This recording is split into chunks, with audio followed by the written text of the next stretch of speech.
So what is inspiration? Do we need it? And if we do, how do we get inspired? Inspiration has become this buzzword on the internet, and we all want it because in theory it makes us better. But before we can determine how to be inspired, we should try to understand what inspiration actually is.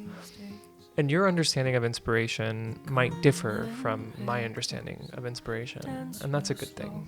For me, inspiration is the feeling that I'm headed in a direction of somewhere I want to go. Like, this moment is a train and my life is a track, and I'm moving forward. I feel like my life has meaning, and I'm ready to create and collaborate and learn and improve and all of that. When I'm feeling uninspired, I feel a bit sad, like I'm not talented enough, not good enough, an imposter. I feel like I should just quit. And on those days, I just want to curl up in bed and do nothing. And while it's fine to have days where we curl up in bed and do nothing, what do we do when we're ready to be inspired again? How do we find inspiration? I find inspiration by getting outside and going for a walk or a run, or even just going on a drive. This is when I can think the most clearly, and it's when I have new ideas. This works for me, but we're all unique and different, and we all find inspiration in different ways. Each of us will have our own different tools that we use to get inspired, whether it be playing a board game with your significant other, making a new dinner, playing with your dog, reading a book. Whatever it is, you know what inspires you, and you should be aware of what these things are and use them as tools to find inspiration when you need it. And I think there's one thing that we can all agree on since we're all here, and that is that YouTube is another tool that we use to find inspiration. As much as this platform is a marketing giant and an entertainment factory, it is also a reservoir of inspiration if you can find the right videos. Recently, I have been watching Danny Gevirtz, and if you don't know Danny Gevirtz, you need to go to his channel immediately after this video and binge his content and subscribe, because he's doing something really special here on YouTube.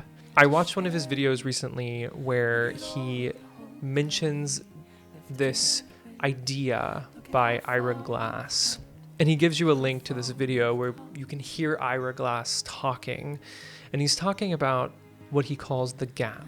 And the gap is this idea that as creative people, when we begin a creative pursuit, there's a gap between the time when we start making creative work and the time when we start making creative work that we're satisfied with. And we've all become familiar with this idea that creativity is a journey. It's not an overnight success. We're here for the long haul.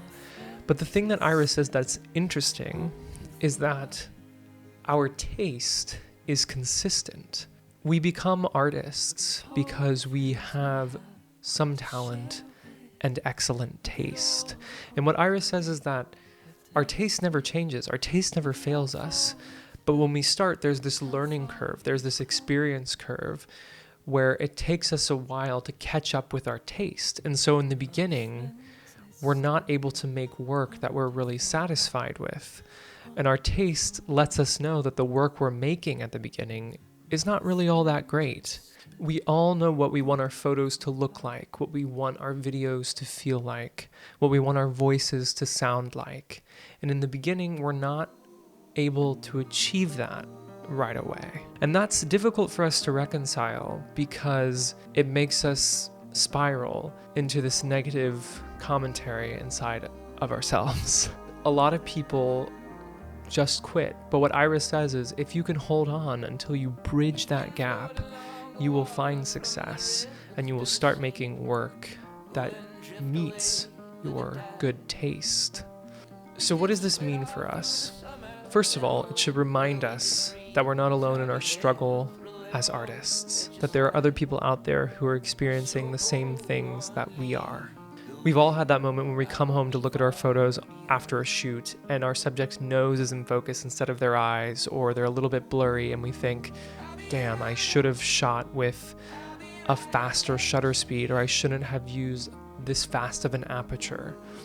But rather than being discouraged by these shortcomings, we should let them inspire us, because by going through this, we're learning, and by learning, we become closer to being the artist that we want to be. Second, as we consider this idea of closing the gap, one of the best things we can do for ourselves is create work consistently, to develop a calendar for ourselves of when we're creating work, whether that be a small thing every day or something every week, or if it's just even once a month.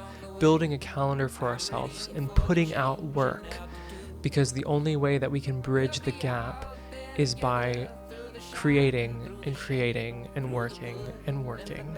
And finally, remember that the internet can be really discouraging, because there are thousands of people on here doing exactly what you want to do, and they appear to be doing it more successfully, and they have hundreds of thousands of followers, and they seem to have this incredible life, and we look at them and we think, well, why are they able to achieve this and I'm not? And as we consider this idea of the gap, what it should tell us is that, well, the only thing that's separating us from the people that we admire is time, because they were able to bridge that gap and become successful. And guess what? You can too.